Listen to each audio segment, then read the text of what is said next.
want to fend for myself, and I want to build people up for them to fend for themselves. This is take number 999 of the Free Like Me podcast. I'm your host, Clark Fredricks. Whew! Another exciting edition.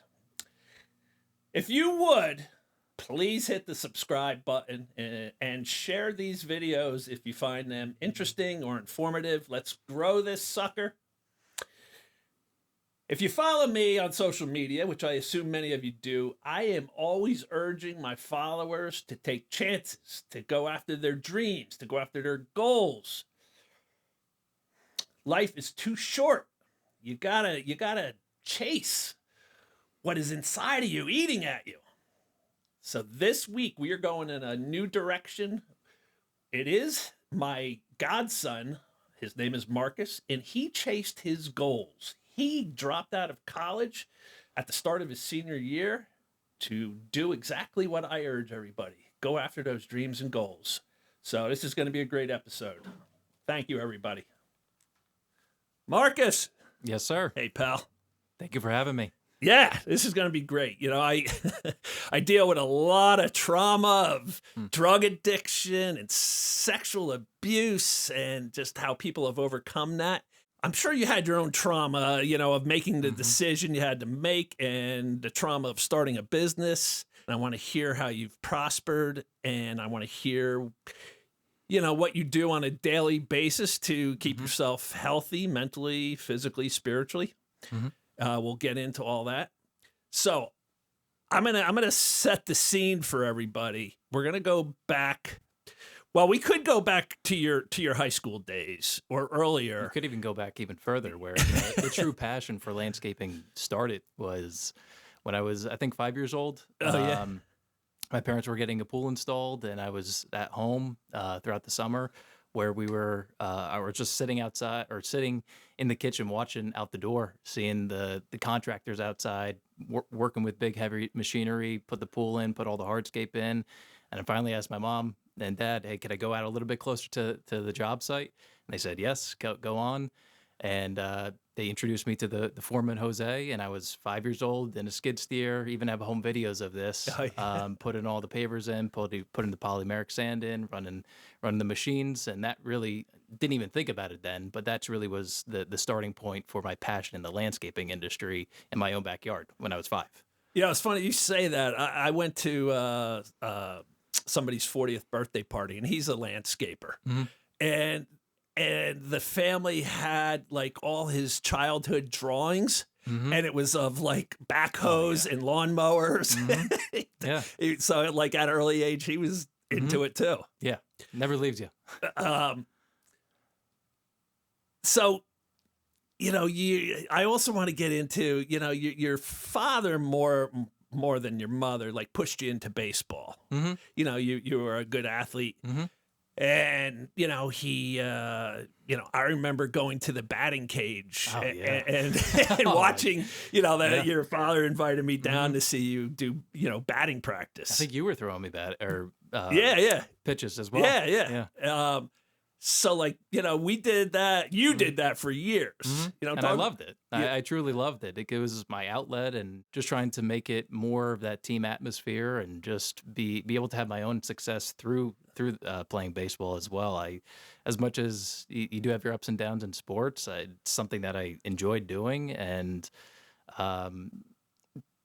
to an extent, I think my dad was trying to push me a little bit, but I think because he was passionate about it, and I mean, I don't blame him. It's his son out there on the field, and just trying to make the best out of those opportunities that we both have. And like you say, you enjoyed it. It's not like you were doing something you hated. No, and I truly did. All the way through T-ball when I remember being at T-ball games. Took me to T-ball games all the way up through playing in college. I truly loved it, and it was, as time went on, as the career just grew, and especially specifically into later high school and college, it became more of like a job, if anything, and that's where that discipline mindset, being in the weight room a lot as well. The small little things do add up to building that discipline mindset on the baseball field and in the weight room. So you played baseball throughout your high school years. You Yep. know, you were a good athlete. Yeah, You know, humbly speaking, yeah, I was did very well right? and just wanted to continue that passion. And then it played at Alverna University in Reading, Pennsylvania for what was that? I think year and a half I played there, and then that I actually stopped to pursue a short dream of being a bodybuilder, Right. which was not the longest thing, but then that quickly changed into the landscaping. So as you're in high school, are you doing any landscaping during your summer months? Yeah, I think it was my junior year, junior or senior year. That's really when it started to come around. My mom's a realtor in the area. She had a couple clients that just wanted their houses spruced up before going on the market. So she said, my son's home from summer break. He could just throw some mulch down, trim some plants up. So then went out there, did what I had to do, got the house ready, threw some mulch down, and then one thing led to the next. I was like, well, I could just make a business out of this. I'm working for myself. Home from school. I can make my own schedule, put some extra money in my pocket, and those couple clients that she referred me to, then I started to make flyers, and then just literally drive around, putting flyers in mailboxes, just boots on the ground, strapping it pretty much. And then one thing led to the next. Got a couple other clients. Then I had my Honda Civic at the time. Threw a bunch of rakes and shovels and anything I could fit in there. Couldn't even put a wheelbarrow in there. And then that's how I was running landscaping for, I think, a summer or two. And then finally graduated up to getting my first truck. That was in when you're in Uh, college or still in high school? what year was it? I think, trying to remember all the years. They all blend together. I think it was, jeez, should have come more prepared. Well, you don't need the exact year, but was it college years or high school years? I think it was either late. I think it was either senior or freshman year. Okay. I'm pretty sure it was freshman year. You got to That's pick really when up I truck. started. Yeah. All right. Mm-hmm. So you're off to college in Pennsylvania, Mm-hmm. and you're doing the whole college experience, and Mm-hmm. you're playing baseball. Yep. And are you doing pretty good in baseball in college? Yeah. I started as a freshman, humbly speaking, and went to play NCAA conferences, and I truly enjoyed it. And first year in college, it was just more than I ever could imagined. Okay. Mm-hmm. Everything's going along, everything's rocking and rolling, and boom, COVID hits. Yes. And take me into, did they shut the school down, send the kids home? Yep, they shut it down. They said it was going to only be for 2 weeks. So they said, go home and we'll call you back. And then 2 weeks came around and never got called back. So then I was like, all right, now I'm home. I know I remember was doing landscaping for the season. I was like, well, the season started a little early this year. So I just got everything ready for the year and then let it rip. And how were you getting, customers or calls, or what were you doing? It was, or did you already have calls coming in? yeah, it was from returning customers as well as a lot on Facebook. Everyone was home during COVID, so Right. everyone was on their phone, social media. Everyone wanted to spruce up their backyard and front yard, so posting on Facebook pages, community pages, mom groups, all that stuff. And then just one thing led to the next. And also performing a great service led to the next client. Having that reputation bring me to that next sale. So word of mouth just spread. And Yeah. you just kept working and working and working. Yep, exactly.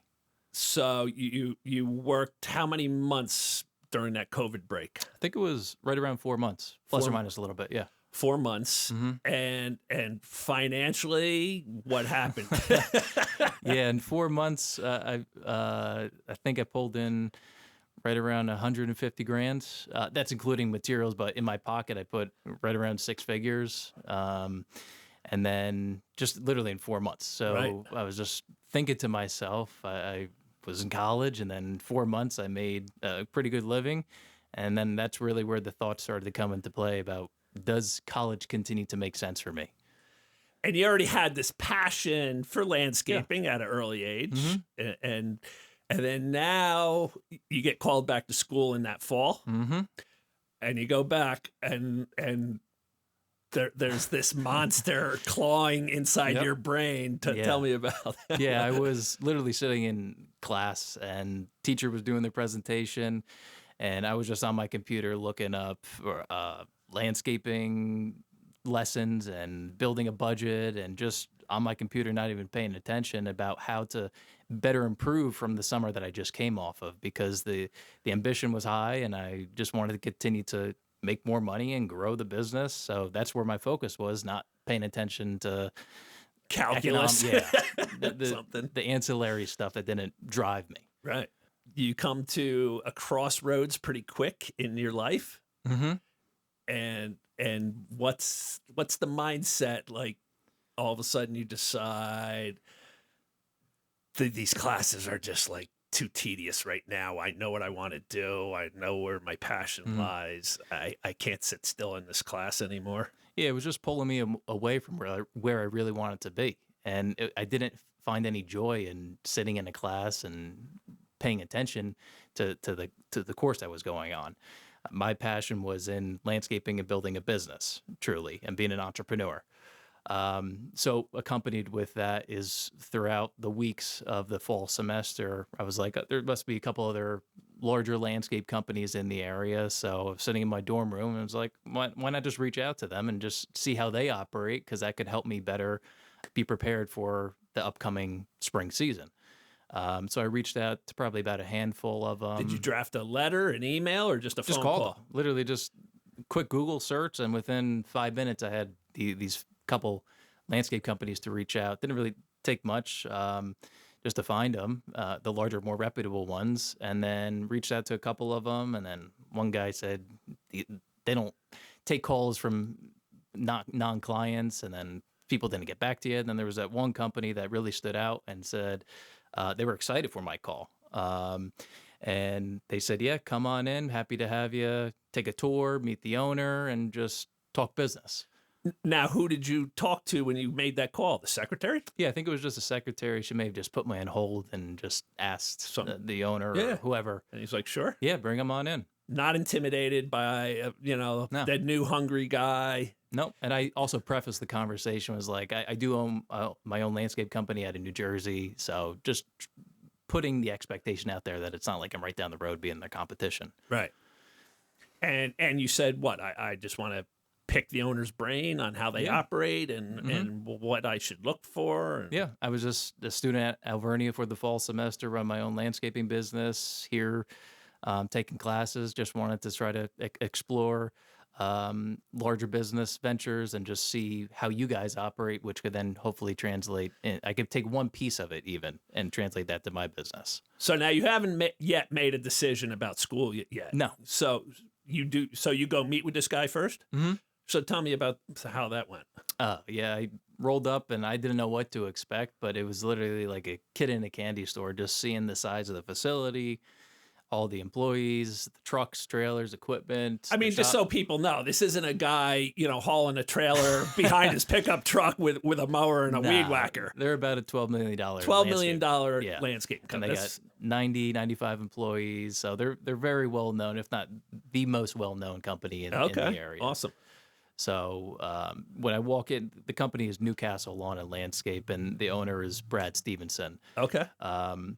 He welcomed me with warm arms and then just took me a tour around the shop, and I was asking questions left and right, but my eyes were just huge walking around because this is the dream that I had. And to be able to see that in person, that's really when the gear started to kick into high drive and just say, like, this is what is possible. This is what's that's the end game. Right. And then I'm starting at square one, and then all the steps leading up from where I am in that moment to where I want to be or what I'm capable of being.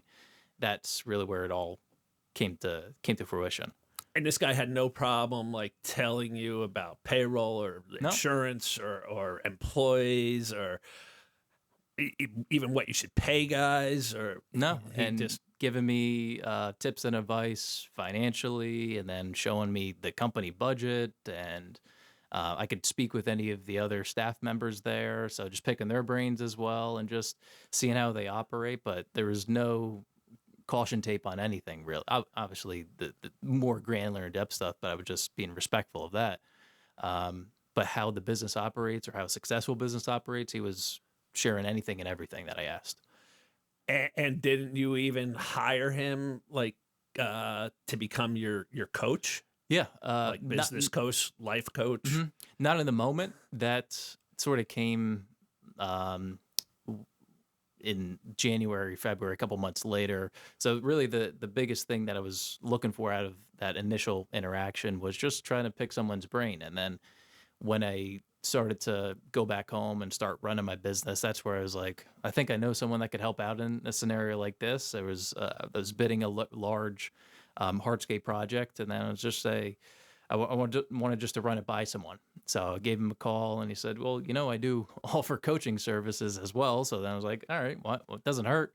So then that's really where it sparked the relationship. But I didn't go into that conversation looking for a mentor or coach in the moment. Right. You're just looking for information. Yeah. Anything that would help you. Yeah. And guide you. Yes. Right. Exactly. So you leave that meeting, and what's your next decision? What's your mindset? Like did you leave that and say, I'm 100% in? It took a couple weeks to really have it sit in, because I also went back a couple times after that initial conversation in that fall semester, so that just trying to see more and explore more and ask more questions. And after those couple visits, that's when I was like, all right, my mind is made up, and I think I know that college is not right for me. So right around a little after Thanksgiving, coming into the end of the semester, I was mentally checked out. I mean, I was already checked out going into the semester, and then I was just like, well, if this is the route that I want to take, I think I got to have some important conversations with family, right, and see their thoughts on it as well. And tell me how those phone calls went, or did you do it in person or make phone calls, or? Well, I lived with my mom, so I had the face-to-face conversation with her, and she was very supportive of it. She was just like, whatever you want, honey, just go for it. And then spoke with my sisters, just phone call. One of them was more supportive of it. One of them was a little bit more cautious, just trying to watch out the best for me. Right. And then speaking with my father, that was a whole nother thing as well, because I sort of, looking back, and I think it caught him off guard. That was just a phone call out of nowhere. There was nothing really to prepare him for that. Right. So did he know what you had banked those 4 months of COVID? Oh, yeah. He did. Okay. He knew, but it was, to his point, and to the people that were not against me, but just a little bit more cautious in my decision making, just making sure I'm making the right decision. I was so close, and he's probably paying for college, right? So he's paying for your college. He put you through all these baseball clinics and batting cage practice, and now his son's saying complete 180. Yeah, I don't necessarily care about baseball. I don't necessarily care about sitting in economics class any longer. I know what I want to do, and I want to do it. Why wait? Correct. X amount of months just to get a piece of paper that. When the passion is there and you're in the moment, that's the best time to make a decision, not wait 6 months, because then that passion could have gone or went elsewhere. So I just wanted to take advantage of the opportunity in front of me, and just some people may say it's a rash decision, but I knew it was the best decision in that moment. Up to that point, though, you had just been doing like cleanups and mulch and basic plants and stuff. Yeah. To really go to that $12 million mark like that other guy's going, you have to learn the hardscaping stuff and more skilled and services. Learn about all plants and flowers and seeding and grasses. And so now how are you studying that stuff? What are you doing? Yeah. Coming out of that fall semester and into the winter, that's really where I was just a student. I think I read like a book every single week, not just landscaping, but there's also the self-development that you need, because as a business owner, as an entrepreneur, you need to develop not just the skill set of how to put a plan in or how to install a hardscape, but also how to guide and lead people and motivate and inspire people and be that leader that people are going to look up to.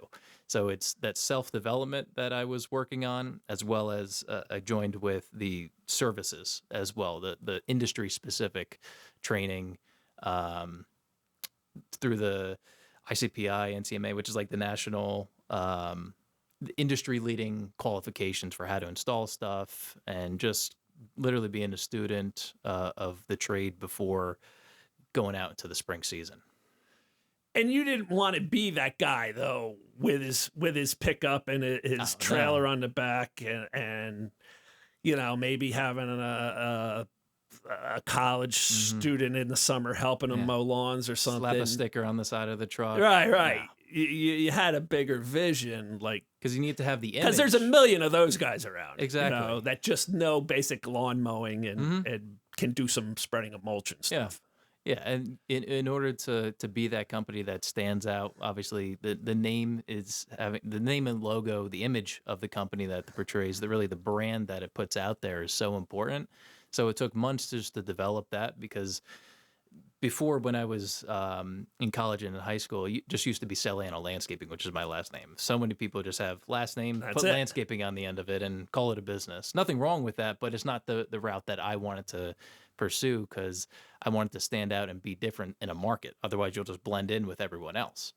So I have a what's the word? An eye for marketing, and trying to take the time over the winter to develop the right marketing tools and tactics and that right brand image, so that people are naturally drawn to the company, and that will attract the right clientele that we're targeting. And what was the name you came up with? Golden Wolf Landscape and Design. And everyone asked me how I came up with it. Right. I have no freaking idea. It just came to me one day. Awesome. All right, so you come up with a name, you get a logo, and then what's your next steps? I'm just getting everything set and ready for the year, buying trucks and trailers. And I took all those savings, all that money from the prior landscaping years. That six-figure from the COVID months. Dumped it right into investing into the right tools and equipment. Because if you don't have the right setups, you don't have the right tools and equipment, then you're screwed at the end of the day. You can't perform the work efficiently.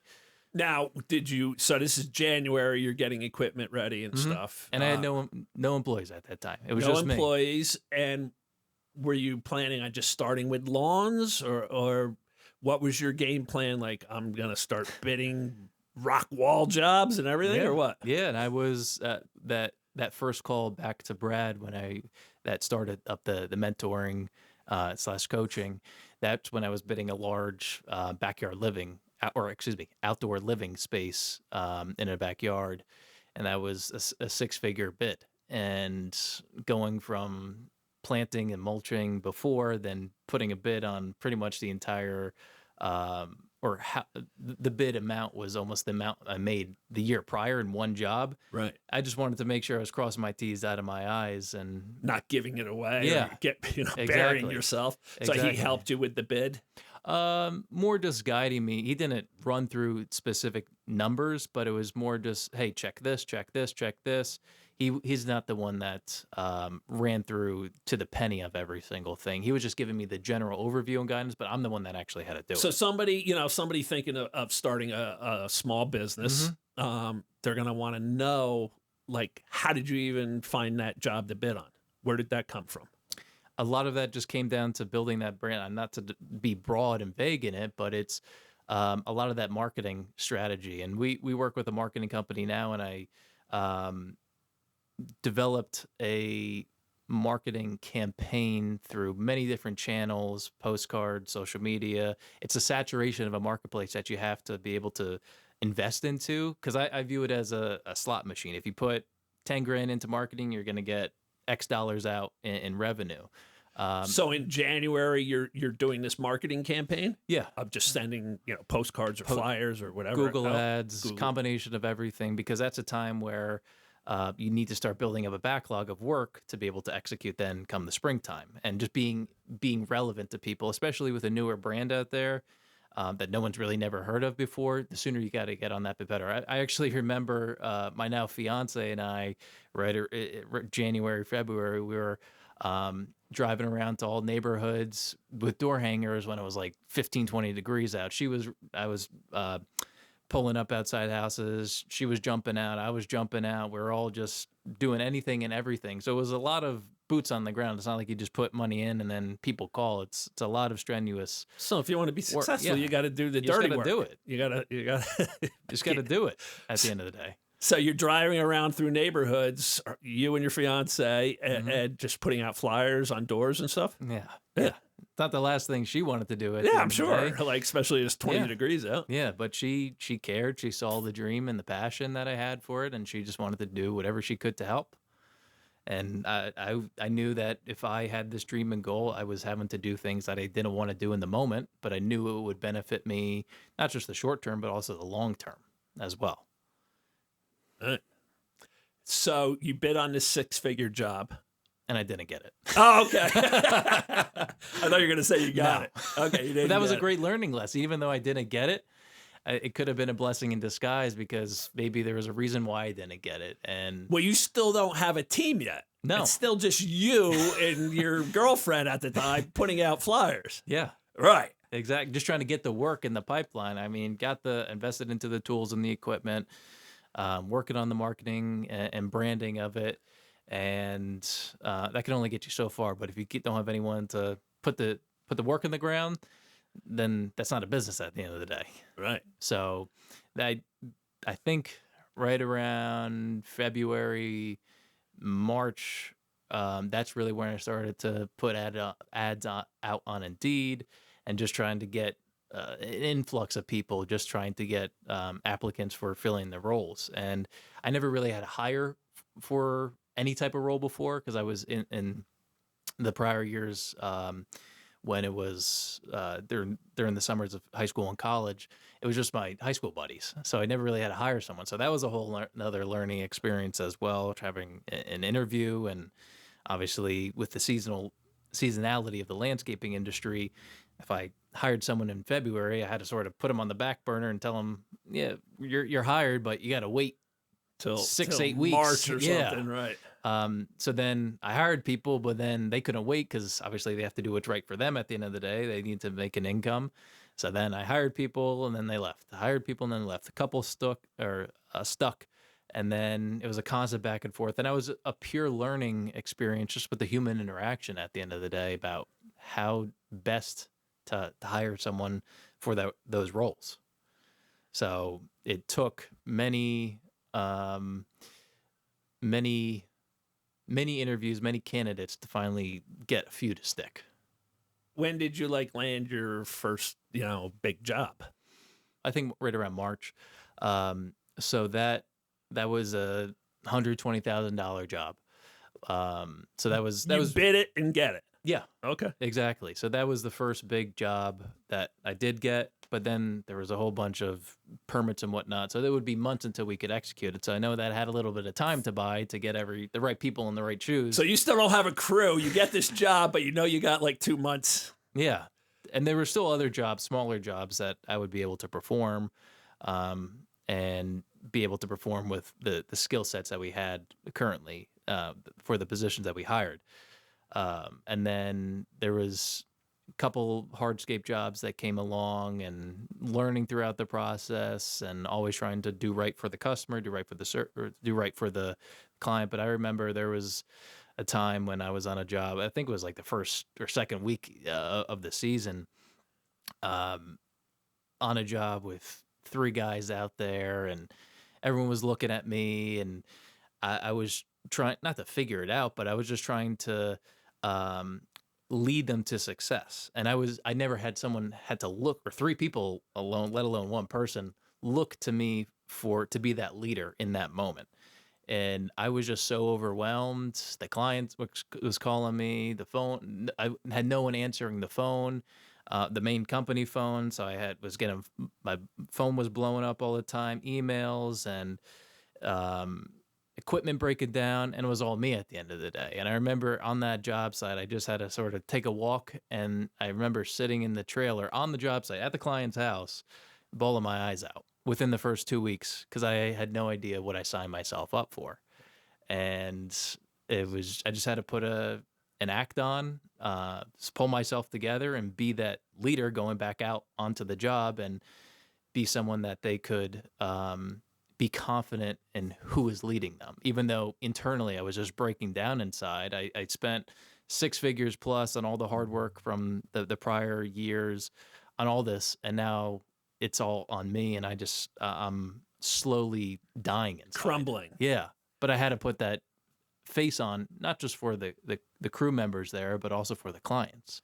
And how did you end up getting through that job? So I called a competitor because I just knew that my time was not best spent on that job, and I had a whole lot of other things that needed to be done. So I called him up, did work with him before, called him up, and he was coming out there to help finish the job. But I knew in that moment, even though it was putting my ego aside, I just had to do it in order to get the job done and to make sure that the client was taken care of at the end of the day. But in the moment, I was just, to my point earlier, I was just literally crumbling apart. Like, this is what it came down to, giving competitors work. So you get your first big 6-figure job, Mm-hmm. and you gotta have a competitor come finish it for you. It wasn't the 6-figure job. It was another small job before. But still, I mean, a $30,000 job is not chump change. No, not at all. But that was my first time where I really opened my eyes up. Like, I can't be on these jobs 24/7 with the crew. I need to be being the true business owner and entrepreneur that I need to be in order to build the business, not stuck laying block. So then that's really where my mindset shifted about I need to hire some great skill sets. So just stop a second. When you brought in this other guy to finish your job for you, did you make any money on it? No. Not really. No. And I knew that wasn't most important at the end of the day. I knew that the reputation of the business is the biggest thing, as well as making sure that the client is taken care of. And at the end of the day, was the client happy with the project? I'm actually still doing work for them today. And I actually just got off the phone with them on Friday, actually. So a couple of days ago, asking for more work, and we're mowing their house. And 3 years later, even though they had no idea what happened there, They don't. no. Did they see this competitor show up with a name on his truck that doesn't say Golden Wolf and be like, "What's going on here, Marcus?" I was able to work out a deal with the competitor and put a Golden Wolf shirt on him and just made him a Golden Wolf employee for the couple days just to finish the job. All right. So it was like subcontracted, but part of like a 1099, just working alongside with me, not giving the job to him. Hey, hats off to that guy for helping you out and being willing to do that. Yeah, that shows a lot about his true character at the end of the day, and him willing to help as well. And during this time, like, the stress of having to get this guy in, are you self-destructing in other ways? Unfortunately, yes. I never really touched alcohol too much, but this one thing sort of led to the next, and hate to say it, but that time was very dark for me, and that was an escape that I took. And I remember just it sort of overtaking at me a little bit with like every single day for several months. My life just felt like it was coming to an end, and I did have to, or did not have to, I did decide to seek alcohol as a coping skill. Yeah. And I knew that was probably the worst thing in the moment, but it helped me get through that and just ease some of that pain and a lot of that self-destruction that I was going through mentally. So, like, you did all your homework, you dotted your I's, you crossed your T's, you came up with a business name, you did a marketing plan, you start getting decent-sized jobs, and you just don't know how to finish them, don't know how to do them. You don't have the right crew. You got guys that are willing to work, but they're looking at you to tell them, how do we tamp the soil? How do we do the sand? How do we lay the block? They're looking for you for guidance. And it's just, that's not what you had concentrated on in your business approach. You wanted to run a business, not to be hands-on, stuck on the job in site. the dirt. Yeah. And now you're sort of forced to do that. And it's not your expertise. Yeah. It's not how I envisioned running a business being. Right. Like I could be out there all I want, but I knew that in order to continue to build the business that I envisioned, that $12 million business, I knew my time is not best spent sitting on every single job, every single hour of the day, laying every single block. Right. So I needed Which a lot of one-man shows, that's how they do it. There's nothing wrong with that, but I knew that my dreams and goals for the business will not be fulfilled by that. I needed to be able to hire for the right skill sets and find talented individuals so that my time could be best spent where I want to be and where I enjoy being. So how did you finally find the right crew so you didn't have to they're not looking to you. Yeah. You got a guy who can tell people what to do. Mm-hmm.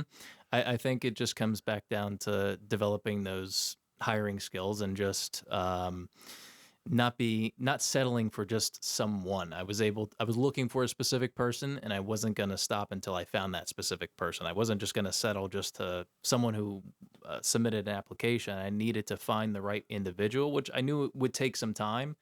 But as soon as I found them, that's really when everything started to expand at the rate that I wanted to. So for people listening, how did you find that guy? Was it Indeed or was it no? It was actually through one of the other gentlemen that I recently hired. He was like an operations manager, just watching over the crews, the several crews that we had at that point, and he had a connection to someone, and he actually referred back to me. So it was really who I knew at the end of the day. I mean, I would still was putting ads out on Indeed and Facebook, but if you could build that trust already with the person that they already know, that will help develop that relationship and put that individual into a role to succeed. So it wasn't really someone just out of the clear blue. There was a connection through there somehow with a current employee. Right. At the time. And I'm sure he was probably working somewhere else. So how did how did you sweeten the pot to make him make the leap? You have to pay a little bit more. I know landscape industry is a competitive industry, and it's I know money can only get you so far, but in that time, I really just needed someone to be able to take the reins on the specific hardscape of the business. And then that's really where I was able to get him in and make sure he was taken care of and satisfied. Because I knew if you treat people well and take care of good quality people, that'll come back to you tenfold at the end of the day. Yeah, we're not talking about the days of you hiring your high school buddies or college buddies for $10, $15 an hour. Yeah. You're having to pay. And people know their worth as well. If they do good quality work and they want to be well compensated, by all means, they should be. If you're bidding on six-figure jobs, you got to have somebody who knows what the hell they're doing. Yeah, and does be able quality to trust work. them. Right. Yeah, they could run that entire job start to finish, and obviously check in with them, but you don't have to be out there holding their hand throughout the entire process. So you get this guy how far into your, so you started your marketing and everything January, you started this job, this $30,000 job where your competitor, let's say, finished it for you, and now you're what, March, April maybe, where you find this guy? Yeah, right around there, probably April, May. And then that's really where a lot of the pieces that I was missing started to fall into place. And then he had a crew. Yep. He brought in his crew. And that's really where I was able to take the step back, still dealing with the challenges and difficulties, but I was able to at least take a step back. And then I was able to perform those jobs more confidently and have that quality of service. Did he come on and work on that $120,000 job you got? Yeah. Okay, so he was there for that. For the entire rest of the season. And Is he still with you? No. Okay. So then that led to another thing about he was no longer there, but then trying to hire trying to fill that role again. Which did he finish out the year with you? Yeah. Okay. Finished out the year, but he just didn't come back in the following springtime. All right, so you nail some jobs, Do you keep getting bids, winning bids? Oh yeah, COVID 2020 was a crazy year because everyone was home, everyone wanted to spruce Well, we're up. in 21 now, aren't we? With you That was 2020. The first year of Golden Wolf was 2020. Or 2021. Yes, correct. Right. Yes. So 2021. Yes. So that year was And it's still COVID. Oh it's yeah, still locked yeah. down off and on with the masks and Yeah, people were still home staying and then home. putting all their People are money. afraid. Couldn't travel, Right. so they were just dumping their money into their house. So come the end of that year, what did we do our first year in business? Closed out the year a hair less than 1.5 million. So your first year, not knowing what the hell you're doing,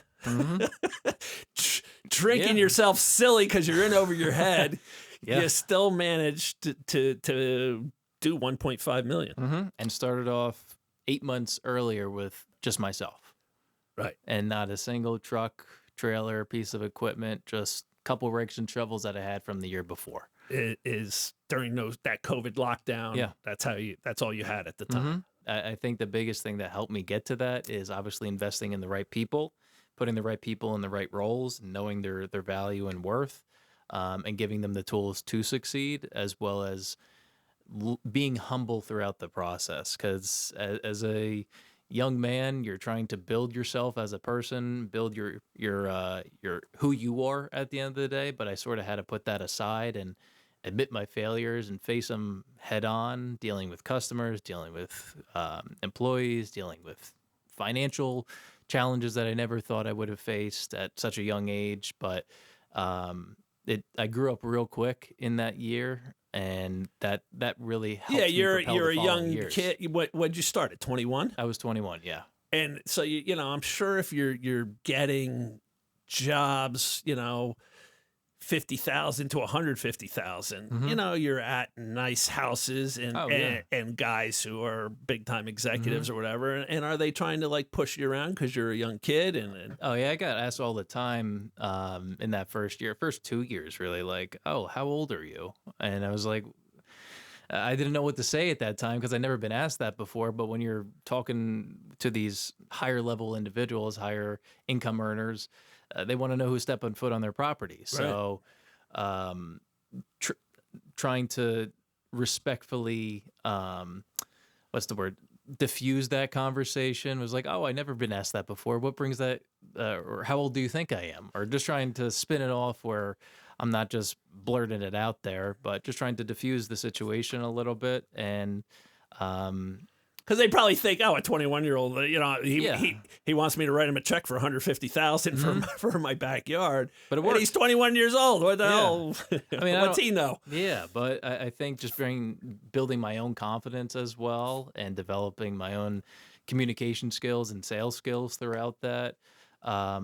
Every single person, every single day, every single assessment that I went on just continued to compound on it. And now I haven't been asked that question in a couple of years. So that's something that I've been able to work on my maturity level and better present myself in front of those clients.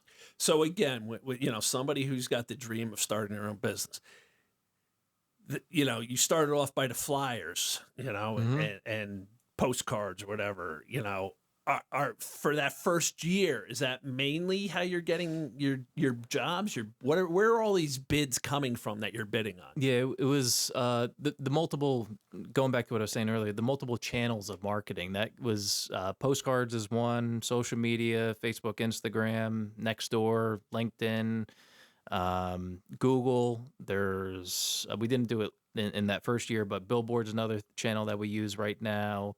YouTube ads, yard signs, truck and trailer wraps, just trying to be everywhere as much as possible, to saturate the marketplace. And it's the continuous visibility that'll get people to recognize the name, get people to pick up the phone and call you. It's not just one postcard's going to do it, but that one postcard then they see your yard sign, then your truck, and then they search on Google, then you pop up. That's the multiple times that you could be in front of a person. That's where you're going to get them to reach out to you. All right. So now we start our second full year, as Golden Wolf. Your guy who you hired to be your head hardscaper with his crew, he leaves during that winter. Yes. Well, we take a step back there. Winter as well, snow. Plowing. Yeah, that was a complete nightmare because that was the first year of doing snow as a company. I did it before just myself. But I remember, oh geez, um, I laugh now because just thinking back to that time, we had 3 trucks. We took on about 90 accounts with 3 trucks, which divided equally, that's about 30 accounts. And anyone who does snow is probably laughing right now because I think that's ridiculous. Right. And it was a combination of commercial and residential, and lack of a better terms, it was just a complete shit show. Right. And because I knew what I did back in with myself with 1 truck, I was like, oh, 30 accounts, it's just me, I'll do it. But then you start to involve the commercial accounts, and then you start to have other people doing the services, and then you start to expand the route. Long story short, those I learned very quick on the first storm that it took about 2 days, To 2 full days 90. to do 90 Right. with those 3 trucks. And people have got to be screaming. Oh, my God. They want to get out as soon as the last snow flurry And then ends. a couple people come in to help. They leave after 2 hours because their socks are wet and they can't continue to finish it. And then a truck breaks down, and then I'm stuck behind a plow truck, shoveling, plowing, doing not all, but all my entire route by myself. Not saying there's anything wrong with that, but I just had to do what I had to do at the end of the day. And then that storm, there were so many back-to-back-to-back, or excuse me, that winter, there's so many back-to-back-to-back storms. It was like an every week type of scenario where I wanted to blow my brains out because I knew that to take on all those customers, it was just a nightmare waiting for every time a drop of snow. All right, fell. again, I want to get into, somebody starting their small business is going to be like, how the hell did he get 90 snowplow accounts? How did we do that? Well, a lot of that came from the mowing customers that we had, going back to those different marketing channels that we were using to get the maintenance customers, and then also cross marketing with other services that we provide. So if we have a mowing client, then we market them for snow service because it's a direct linear service. So trying to maximize the customer value is by offering the other, or providing them proposals on the other services that we do offer, as well as the other services or the other clients that weren't current maintenance customers of ours, continuing to put ads in front of them, continuing to put postcards and just be present in the area. Just got our name out there more and more. Because I also, in that first year, I got, when going up to houses, I would ask people, oh, how did you end up hearing about us? It seems like you guys just blew up out of nowhere. So that's a good thing. No, it's working, but then it's being able to handle that influx of services. But it's really going back to it, not to beat a dead horse, but it's the combination of just the multiple channels has really helped us get all those things. And you probably, in your, because if I think about it, you don't want to turn anything down because that snowplow account, when they, in the spring, decide they want to do a rock wall, well, why would we not call the guy who's plowing our driveway? They're not going to go call some other guy first. They're going to call you. So and the lawns that you're mowing, when they need snow plowing, well, why would we not call our lawnmower guy? And so they all feed each other. So you just hate to turn anything down. And to put some context to the amount of money that we spent on marketing the first year, it was about like 45 grand. So I was willing to put 45 grand of my own money without even seeing a return. And I knew that would end up getting me the quantity of leads and the quantity of business that I need to generate that $1.45 billion revenue. So this is where a lot of that business math and mindset comes in. If I knew I could spend 45 grand and get 1.45 back, that's a great return. Absolutely. So then how do you then duplicate that same equation to the next year if you want to grow to $2 million? So then what would you have to spend on marketing? And accounting for not every single year it's direct copy paste, but accounting for some variables in the market as well. So, and then also back to your point with if you don't want to say no, they could always refer or call you for another service they have. That could also shoot you in the foot, because if you say yes too much, you're going to have too many services or too many clients, such as the 90 that we had, and Right. you're pissing them off because you're not being able to get there in 2 days, and then that goes. They'll never call you. Never call you. Right. So that's another lesson that I had to learn. And then after that first storm or two, I had to call about, I think 40 clients and just say, I'm sorry, but we have to discontinue service. And I knew, You did.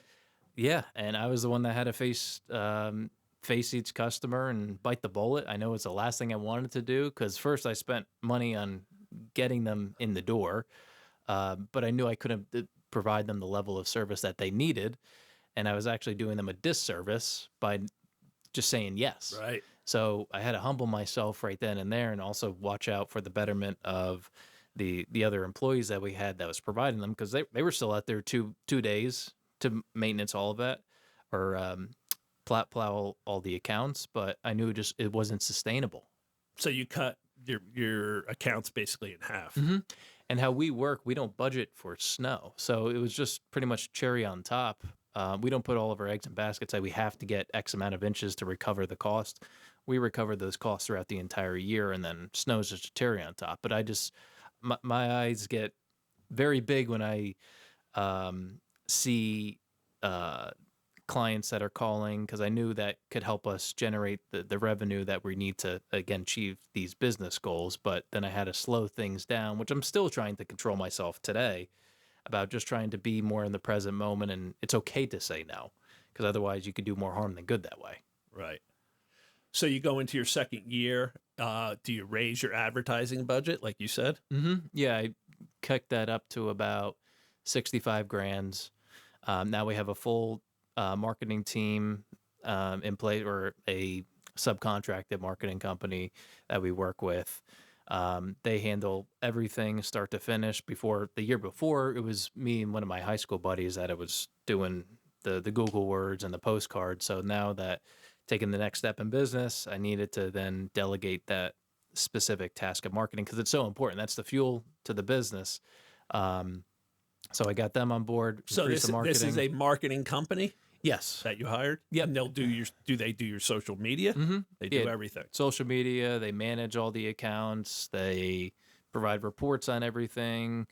And they're just giving me updates weekly at that point, rather than I was doing it daily. So again, trying to put my time best spent to where I need to be as a business owner. It's not sitting behind a computer running Google ad reports. It's putting the right people in the right places, with giving them the tools to succeed. So that second year, you find a new crew, hardscape crew. You're able to find that. Yep, that one came a lot simpler, because obviously with us being in business for that year, it's not just the clients that were aware of us, it's other people who may have been at other companies and saw the brands that we portrayed as well. So now we were attracting customers and future employees as well through those marketing campaigns. Because when you're marketing, it's not just for clients, you're also marketing for employees as well. And anything in that second year that stands out? A good, bad, or indifferent? The second year, nothing really too crazy that stood out. I think just the biggest thing is just the ebbs and flows of business. It's never going to be out of how many bids do you have to do to land one? Do you have is it 1 out of 10? Right about 30%. 30% of your bids you'll land? Right around there, because we don't want to be too high, because that means our pricing is off, and then also too low where maybe our pricing is too high. Then you're at 70%. Yeah, exactly. Right. Which this year we're right around 45% for the year. So that's a very big uptick for the comparing to the years prior. So that's great. But then, and all the numbers align with where we need to be. And this guy who you hired as a coach / mentor, $12 million landscape company, what's their bid to land ratio? Right around 30%. 30? Yeah, so approximately. That's around. That's usually the industry average. Okay. Right around there. So you get through your second year, and what do we do in that year, like number wise? Finished right around 1.7 as well. So that was about 1.7 second year in business. Mm-hmm. All right. That was right around 30% growth in that year. And pretty much every single year we paced right around 30% growth. Usually it's average, quote unquote, is right around like the 10 to 15 mark. So it's been very aggressive growth early on, which is great, but then it's all the back end infrastructure that can't be forgotten about. Otherwise, everything will the train will fall off the tracks. So you need somebody, taking care of your equipment and Yeah. regular maintenance. Mm-hmm. And so going into your third year, like, how have you grown? Like, how many? What's your equipment size now? Like trucks. Yeah. What all do we have now? 8. We have 8 trucks, 5 trailers, skid steer excavator, like I think 5 or 6 plows, 4 salters. We're actually just going to be getting another skid steer and excavator in about another week or two, and getting another crew as well because we have the influx of work. But it's also being able to be confident in leveraging debt as well, because we're transparently speaking. I mean, most businesses don't pay everything cash out front. So to be able to be confident in those decisions comes back to the whole budgeting, but also I need to be okay with having debt as a business because it's like $500,000 in debt. So I'm confident in that because I know that will help leverage to execute the jobs, and then make the income to then pay that off. That's the debt right now that you're carrying? Right, it's about $500,000? Approximately right around there. So you start off with 1 truck, Mm-hmm. That start of that first year. Mm-hmm. And then here 2 years later, the start of your third year, you've got 8 trucks Mm-hmm. and equipment and, Mm-hmm. salt spreaders and plows and all of that. Yeah. So we go into our third year. Do we raise this? Now, third year would be 2023. Yep, last year. Did Correct. we raise our marketing budget or keep it at that 65? Bumped it up again. The reason why we bumped it up is not just to be able to hit a higher revenue target. It's with some of the struggles that we have faced in the second and third year last year. It's the backlog. So backlog meaning the amount of work that has been sold and ready to produce. So there's been times where backlogs have been 6 months for the crews, and there's also been backlogs where it's the next day. So trying to provide that peace of mind comes down into having the right marketing spend so that the right amount of leads are that are brought into the business so that we have enough work for our crew members. And there's So when you bid a job now, and let's say the people accept it, what's like the lead time till you'll start it? Maintenance are pretty much booked out the entire year. Maintenance being like mowing services, cleanups, enhancement, which is like landscape install work, right about 8 to 10 weeks, and then construction the entire year right now. So we're already booking out for next year as we speak. But So you're taking here we're in May, and you're taking jobs for 2025 already. Yes, because you're booked solid for this year. Yeah, a couple little spots for smaller projects, but the bigger projects we are deferring to next year. All right, so we go through that third year, 2023. Yeah, and that's really where last year was a very tough year. Going back to what I was referencing with the whole backlogs, there was many times, unfortunate times, where there was no work and having to, or like a day worth of work, and then trying to sell a job to a client to then produce 2 days later is nearly impossible. And then you also got to be careful on the sales side where you're not too pushy, but you need to get that sale in order to continue to give the crew members work. And it's only an internal conversation. We never communicate that down to the crew members. But there was not many times. There was several times throughout the year where it was dipping down into that week or less, which is like alarms going off and you just have to do anything and everything to get work. And we actually started the year with anticipating to have 4 crews, but then we cut that down to 3 crews very quickly just to be able to give those 3 crews more work rather than spreading it out thinner over 4. And 3 crews, 3 just hardscape crews, Just or 3 like overall a crews. lawn mowing crew, a landscape crew, and a hardscape crew, something like that. Exactly. So just 3 crews entirely, but it's also the higher ticket sales as well. The larger, let me rephrase that. 3 crews of just maintenance, you wouldn't be able to hit the revenue target that we're hitting. So it's being able to have the wider spread of the different the different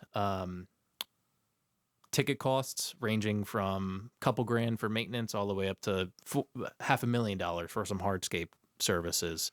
What's the breakdown of your percentage of sales for hardscape, landscape, mowing?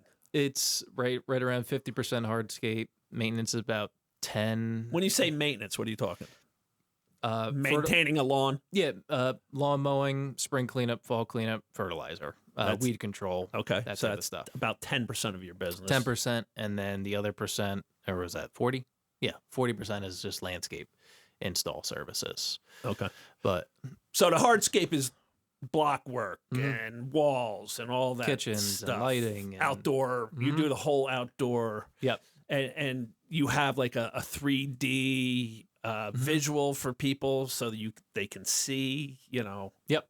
Yeah, so that's a design service, a separate service outside of the install, but to be able to help people visualize the outdoor space, we do offer that service because it helps set clear expectations up front and allows any changes to be made at a much more cost-effective approach versus them making it in the dirt when a job actually starts, because there could be numerous amount of complications that come up if there aren't clear expectations that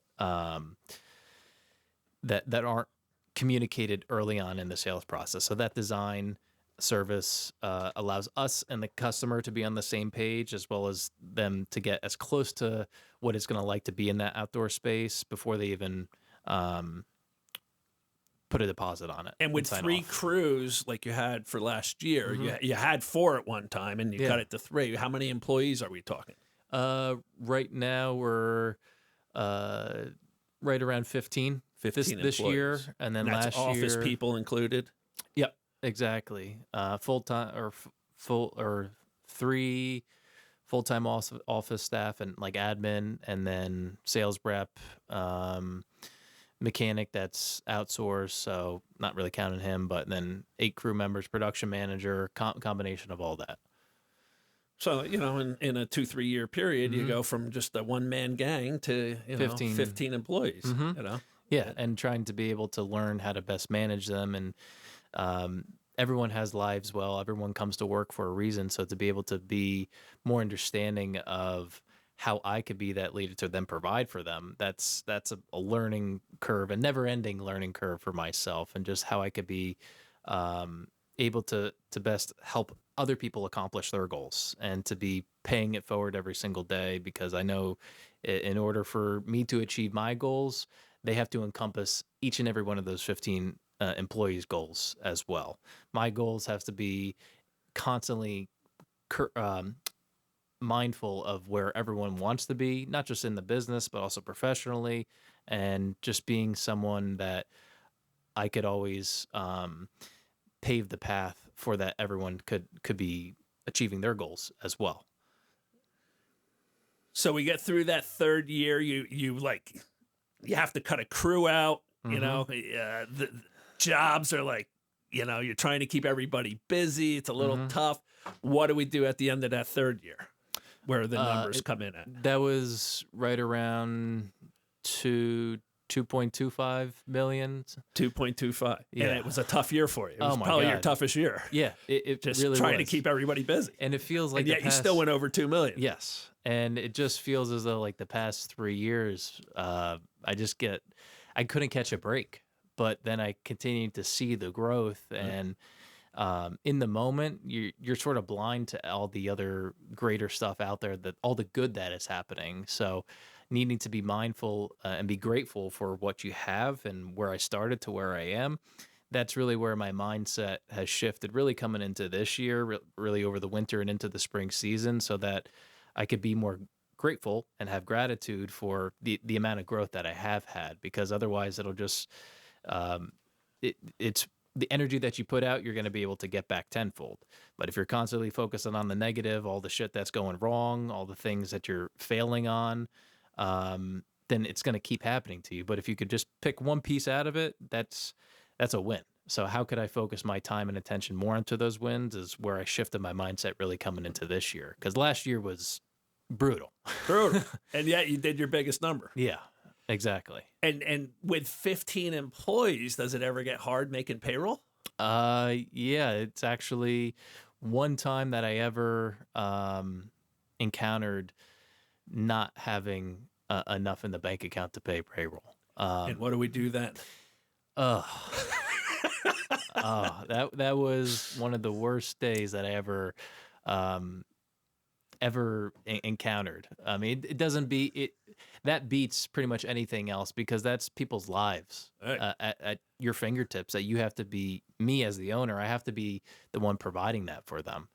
And the reason why that there wasn't anything to fund payroll is because we had so much in accounts receivable that it just wasn't in the bank account. But it doesn't mean jack shit if it's in accounts receivable. You need to get it in the bank account. So that was a whole nother thing. That person on Friday Yeah. wants, they just busted their ass for Exactly 50, 60 hours. They want to get paid. Yeah. So how it all worked out. Do you have line of credits? We do, now? but I never really want to tap into that. Obviously, push comes to shove. You sort of got to do what you got to do. But I was just trying to develop the best solution for that, because I knew people look to me to provide for themselves and their families, put food on the table. So I stayed up all night trying to think about it, because it's something that you could sort of predict. It's not like you just wake up one day and it happens. And then trying to have that conversation face to face with each and every one of the employees. That was one of the hardest things I had to do. And one of the biggest things that helped me turn it around was I was able to work with one of the accounts that we had an accounts receivable with that had a good chunk of change out there that we completed the work. We just had to get paid. I was able to work with them to get the funds sooner. And then I literally took that money and then went and paid every single person. And I physically drove to everyone's house, because it was, I forget the reason why, but it was either a Friday. I just said work from home today. I drove to every single person's house, delivering them their check. So I told them originally the day before, I don't know when I'd be able to get it to you, but I'm doing my best to give it to you. The next day, showed at their house, and I just said I was just going to be stopping by, and then I was able to give them their paycheck. So that was going back to what to be grateful for. Even though in a terrible situation like that, I knew that I was able to become the leader, have everyone's back, and be able to provide for them what they expect out of me. And were they appreciative? 100%. Everybody was understanding. Yeah. Like, did you have to lay out for them? Look, this is my accounts receivable right here. Oh, the yeah. money is. And I'm so open. And the reason that I talk about this openly is because I got nothing to hide. We run open book management as well. So not just the office staff, all the way down to the crew members. We show them all the books and be transparent about it, because that's everyone's future. If we are winning as a business, then everyone is winning. So how do we get everyone's buy-in to be on the same page and create that same mindset so it's the powerhouse moving forward is opening the books. Do you do bonuses at the end of the year? You do. Yeah, it's based off of the company's performance. So if the company is doing great, winning, jobs getting done on time, no callbacks, that's where all the employees get not just a Christmas end of the year bonus, but also quarterly bonuses throughout the year. Oh, you do. So that it's not just we get a job done on time and the business makes more money. They're the ones doing the work at the end of the day. Everyone should be should get an incentive for winning and doing a job well done, not just a business collecting all the money. So we pay it forward and give them the incentive bonus based off of that performance as well. All right, great. So now you start this year, and you say you're already booked for the year. Like if a $30,000 job popped up here and there, you might be able to fit it in Here and there, yeah. But basically you're set for the year. Have you estimated between, your mowing and your landscaping? You don't, obviously you don't know about plowing, but what your numbers plan, look like for this year? Looking to be right around 2.5 billion. 2.5. Yeah, but the biggest focus for this year is similar to what I was stating before. Like you could grow all you want, and really the last year is really where it put it right in my face with making sure that the back end's workflow and processes and systems to be able to execute all those jobs is able to be there to support it. So being able to refine the back end workflow this year is really where my mind is at, because I've been so sales focused for the past 3 years to be able to grow that top line and get the money in and get the jobs in. But I unfortunately neglected the production side.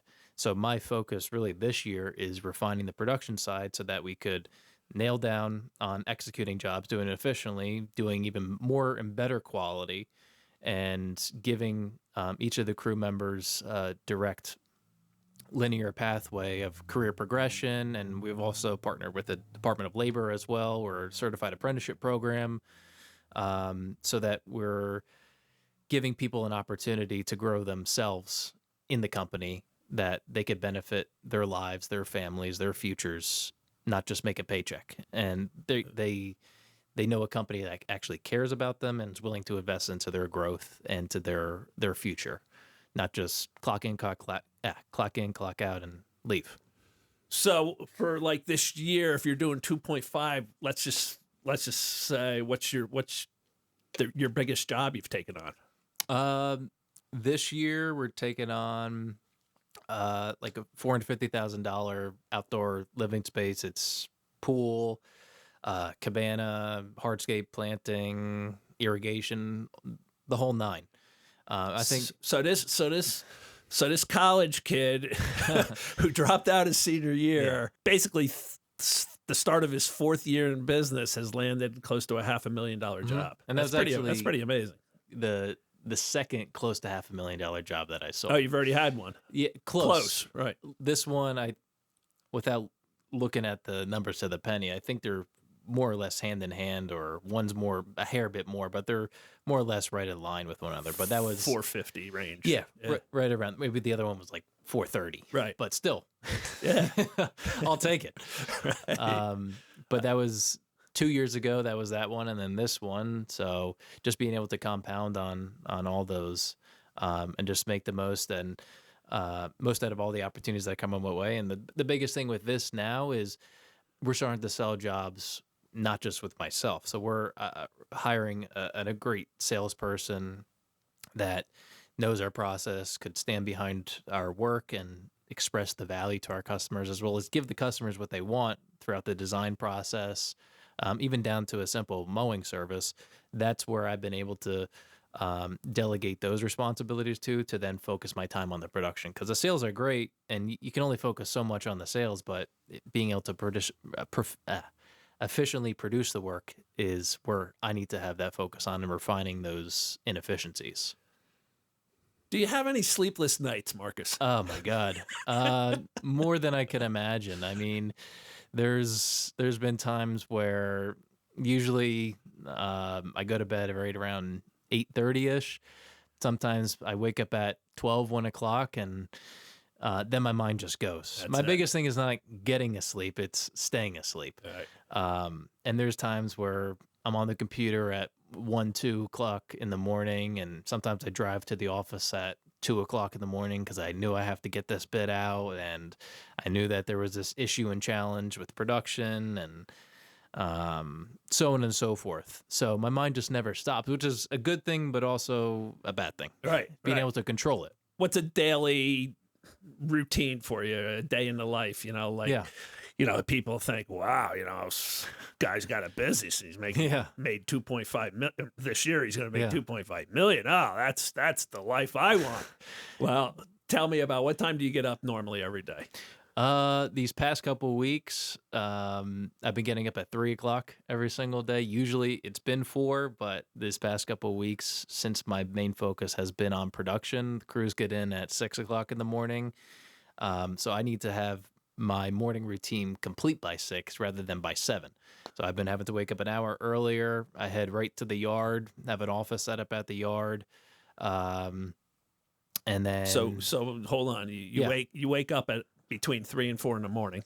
Yeah. And then what do you do? I mean, you're out the door. Out the door quick? in 15 minutes. 15 minutes. I get up and literally go. I brush my teeth, put my clothes on, grab my lunch, and get out. Everything is all prepared in the morning.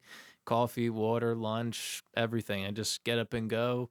On my drive in, I live out in Easton, Pennsylvania. So the business is out of Long Valley. So it's about 45-minute drive. So at the on the drive in, I maximize that time. It's not just windshield time, and I'm just listening to music. Just I want nothing wrong with that, but I tried to make the most out of the time preparing my day for focusing on the positivity and gratitude, because that sets my day up on the right foot rather than. So what are you doing during that drive? First 10-15 minutes just listening to like a positive inspirational video, something along entrepreneurship or just personal growth and development, or something faithful as well. And then and I also pray for about another 10-15 minutes, outwardly talk and speak. And what's is your prayer, like prayers of gratitude? Expressing thanks. Yeah, the biggest thing is just expressing gratitude and being grateful for everything that's in front of me, and then also asking for guidance and help along the way of some of the challenges that I'm faced with, because I know that all the challenges that I am faced with has a purpose. So it's opening my eyes up to that purpose, and then also guiding me and leading me on the right path of how to overcome that, or what I need to start doing or should stop doing to help me overcome those obstacles. Because no matter what, it's a constant ebb and flow of challenges, successes, but it's all there to develop you into that person that you're destined to be. So that 40-minute ride to work is, your time to, get yourself inspired, pray. Oh, and actually one other thing as well. I recently started to do, because something that you shared with me, that the Wim Hof breathing. I would probably look like a friggin' nut in my car. Good thing it's dark out doing the breathing exercises. Oh, you but do that? It's just to calm myself down, and I love it. People may think I'm nuts, but I do it for me, not for anyone else. All right. And then you're at the office, and it's just off. Yeah, listen to music for the last 5 minutes, and then get on in and start banging quotes out and emails, and just getting everyone set up. And you work the day. Usually till what time? It varies. Anywhere between 4 o'clock to 8 o'clock. So it's a lot of long days, but I know that in the early stages of business, everyone says, whoever they are, the first 5 years in business is always the hardest. And right now we're in year 4. So, as Golden Wolf, so trying to just continually to put my best foot forward every single day and develop the foundation for greater success to be that $12 million a year company. I know it's not going to be an every single day and every single year thing, but I know that this is the time to maximize what I have in front of me. All right. So one last thing here to close out. So people listening, say it's somebody who makes candles, wants to, wants to go full time on their candle business, or somebody who, wants to do landscaping or construction or whatever it may be, whatever somebody's hobby is that they really want to go after. What's your path to success? What should they do to start? A couple things to consider. I think the biggest thing is just you just got to go for it because there's never going to be a perfect time. There's never going to be an ideal time. The stars are never going to align. Or they could align, but it'll be too late. So you just have to take the passion and drive that you have for something and just go for it. And make the most out of the opportunity that you have in front of you and make the most out of the passion that you have for what you are going to be venturing into. That's the first thing. The second thing is just being humble and constantly learning. I thought I knew a lot about business and life and people and landscaping, but you know nothing until you're faced with it. And it's okay to fail because my mindset is if you're not failing, you're not even trying. And every single failure, if you continue to make the same failure and same mistake over and over, then that's a problem. But if you're able to learn from that and take one piece of that and pocket it for a later date, that's a win. So just being able to learn from your mistakes, your shortcomings, your failures, and that's really the biggest thing. Because the challenges and failures, it's inevitable that it's going to come. So just be prepared for it. But when it's face to face with it, just being able to acknowledge it, understand it, and continue to go on with the path. And there's been times where I wanted to give up. There's been times early on where I wanted just to go back to college, but I knew that my purpose, my passion is just to continue to put my best foot forward and not give up. Because as soon as you give up, then that's just admitting defeat. Even when times get tough, always got to continue to strive forward, even if it's baby steps. Just something you got to do to constantly progress and put that one foot in front of the next. And maybe impossible. It may feel like it's impossible in the moment, but you just have to do it. And also ask for help. Be open to other people's life's journeys and what people have been through and people's experiences. Similar to what I did with Brad from Newcastle. It's not the golden ticket, but being able to have someone that's there to support you and help you throughout the journey, because it's going to get tough at times. But if you could have someone that you could go to, ideally not family and friends, because that could always be a fine line. Not saying there's anything wrong with that, but in my situation, I prefer to do a third party. That's been very beneficial to me as well and helped me stay on the right path mentally and spiritually. Awesome. Yeah, I mean, I say all the time, like there's no perfect time to ever start something. You can research. You got to just start. You're gonna have problems, no matter how much research. So you might as well just get your problems started now, by going for it. Yeah. And I always say, don't be afraid of failure. Like I can't even tell you how many times I failed at stuff. I fail every single day. Yeah, me too, man. But it's learning from it. That's the biggest thing, and being consistent with your actions as well. Like, if I thought I would be able to be a $12 million company in a year, that's just unrealistic. But it's the consistency that will get you to where you want to be. You can't just. How many years in business has Brad been in business to get to 12 million? I think it's been about 30. 30 years. 30 years. So it's the consistency is anything. It's like anything, like working out, for example. It's not like you could just go in one day and lift 100 pounds. You got to start at 5, then 10, then 15, and so on and so forth. The consistency of that evolution will get you to your goal of lifting 100 pounds. Same thing applies to business and a life. It's just being consistent in that one thing will stack on top of the next. And that's where the momentum builds. And then it's game over from there in a good way. All right. I think it's pretty incredible, rise, to do 2.5 million in 4 years of business. That's my hat goes off to you, man. That's pretty incredible. Thank you. And I love the steps you've taken. And I've used your story on my social media posts. Like, how many people would think to reach out to competitors to be like, can you help me? And I love that you did that. Like it humbled you. Oh, 100%. You had to set your ego aside, I'm a brash 21-year-old. I know everything, and just be like, I don't know anything. And will you share a few things with me? Yeah.